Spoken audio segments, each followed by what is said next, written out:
আসসালামু আলাইকুম। চতুর্থ শ্রেণীর বাংলাদেশ ও বিশ্ব পরিচয় বই নিয়ে ধারাবাহিকভাবে আলোচনা করছিলাম। তার ধারাবাহিকতা এখন 112 নম্বর পৃষ্ঠার 2 নম্বর টপিক ঘূর্ণিঝড়জনিত জরুরি পরিস্থিতি ও সামাজিক প্রভাব। এখানে আমরা দুইটা ছবি দেখতে পাচ্ছি।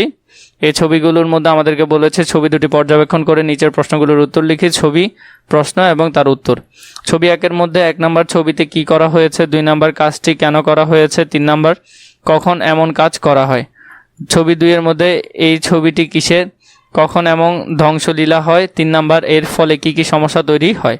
এই উত্তরগুলো আমরা এখন দেখব। ছবি 1-এর মধ্যে তাহলে আমরা দেখছি ছবিতে কি করা হচ্ছে, এখানে মাইকিং করা হচ্ছে। 2 নাম্বার কাজটি কেন করা হচ্ছে, যাতে আশ্রয় কেন্দ্র যেতে বলা হচ্ছে। 3 নাম্বার কখন এমন কাজ করা হয়, দুর্যোগের পূর্বাভাস ও বিপদ সংকেত দেখানো হলে এমন কাজ করা হয়। 2 নাম্বার ছবিতে ছবিটি কিসের, ঘূর্ণিঝড়ের তাণ্ডবের ছবি। 2 নম্বর কখন এমন ধ্বংসলীলা হয়, সমুদ্রের পানি যখন 10 থেকে 12 ফুট উঁচুতে জলোচ্ছ্বাস আকারে আঘাত হানে তখন এমনটা হয়। 3 নম্বর এর ফলে কি কি সমস্যা তৈরি হয়, অনেকে গৃহহীন হয়ে পড়ে, গাছপালা বিদ্যুতের খুঁটি লণ্ডভণ্ড হয়ে যায়, হাঁস মুরগি গবাদি পশু ভেসে যায়, কৃষি উৎপাদন ব্যাহত হয়। তো এইভাবে এই যে অংশটা আছে এটাও তোমরা এখানে লিখতে পারবে।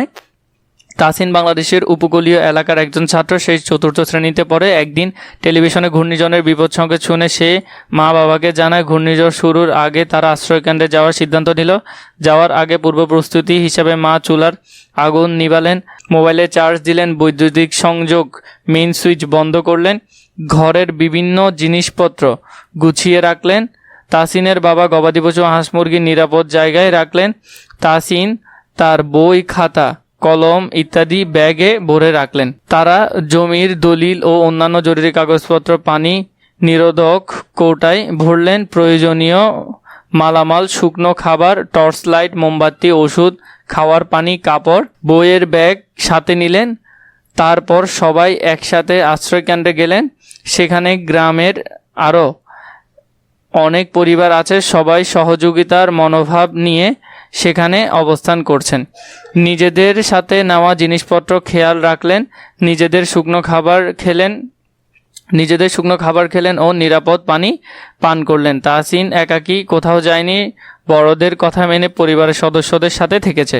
খতে উপরের ঘটনাটি পড়ে ঘূর্ণিঝড়ের পূর্ব প্রস্তুতি হিসাবে আমি কি কি কাজ করব এবং আশ্রয়কেন্দ্রে আমার করণীয় কাজ নিচের ছকে লিখি। ঘূর্ণিঝড়ের পূর্ব প্রস্তুতি আমার করণীয়। তাহলে এখানে লিখতে পারি জিনিসপত্র নিরাপদ স্থানে রাখবো। 2 নম্বর বই খাতা কলম ব্যাগে ভরে রাখবো। 3 নম্বর বৈদ্যুতিক সংযোগের মেইন সুইচ বন্ধ করব। 4 নম্বর গবাদি পশু ও হাঁস মুরগি নিরাপদ স্থানে রাখবো। পরবর্তীতে যদি আমরা দেখি এখানের মধ্যে আছে আশ্রয়কেন্দ্রে আমরার করণীয় ক্রমিক নাম্বার। 1 নম্বর প্রয়োজন ছাড়া কক্ষের বাইরে যাব না। 2 নাম্বার নিজেদের জিনিসপত্র খেয়াল রাখবো। 3 নাম্বার একাকী কোথাও যাব না। 4 নাম্বার বড়দের কথা মেনে পরিবারের সদস্যদের সাথে থাকবো। এভাবে করে এই যে উত্তরগুলো আছে তোমরা এগুলো ধারাবাহিকভাবে লিখতে পারবে। ঘূর্ণিঝড় সিডরের আঘাতে উপকূলীয়বাসী আজও ভুলতে পারে না। 2007 সালে 15 নভেম্বর প্রলয়নকারী এক ঘূর্ণিঝড়ের নাম ছিল সিডর।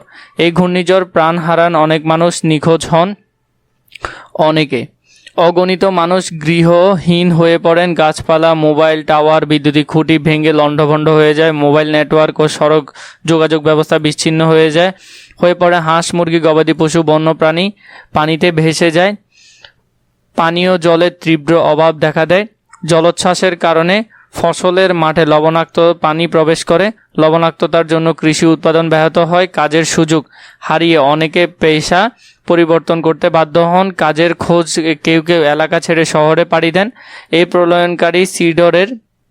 প্রলয়নকারী ঝড়ের প্রথম ঝাপটা গিয়েছে সুন্দরবনের উপর দিয়ে। সুন্দরবনের কারণে ব্যাপক ধ্বংসের হাত থেকে রক্ষা পেয়েছে উপকূলীয় অঞ্চল। পরবর্তীতে ঘটে দিয়েছে উপরের লেখাটি পড়ে ঘূর্ণিঝড় সিডরের ফলে সৃষ্ট সামাজিক প্রভাব চিহ্নিত করে নিচের ছকটি লিখি। ক্রমিক নাম্বার ঘূর্ণিঝড়ের সামাজিক প্রভাব। এখানে আমরা এটা এখন পূরণ করব। 1 নম্বরে অনেক মানুষ প্রাণ হারান ও নিখোঁজ হন। 2 নম্বর গৃহহীন হয়ে পড়েন অগণিত মানুষ। 3 নম্বর মোবাইল টাওয়ার ও বিদ্যুতের খুঁটি ভেঙে যায়। 4 নম্বর মোবাইল নেটওয়ার্ক ও সড়ক ব্যবস্থার বিচ্ছিন্ন হয়ে যায়। 5 নম্বর পানীয় জলের তীব্র অভাব দেখা দেয়। তো এইভাবে করে এই অংশের আনসারটা তোমরা করতে পারবে। গতে দিয়েছে শিক্ষার্থীরা 2টি দলে বিভক্ত হয়ে একদল ঘূর্ণিঝড়ের পূর্ব প্রস্তুতি ও অন্য দল ঘূর্ণিঝড় পরবর্তী করণীয় উপর মহড়া দেবে। এই দুইটার উপর তোমরা মহড়া দেবে। তোমরা প্রথম দল এখানের মধ্যে পদ্মা দলের তালিকা, ঘূর্ণিঝড়ের প্রস্তুতি তোমরা এখানের মধ্যে লিখবে 1 থেকে 1 2 3 4 5 পর্যন্ত।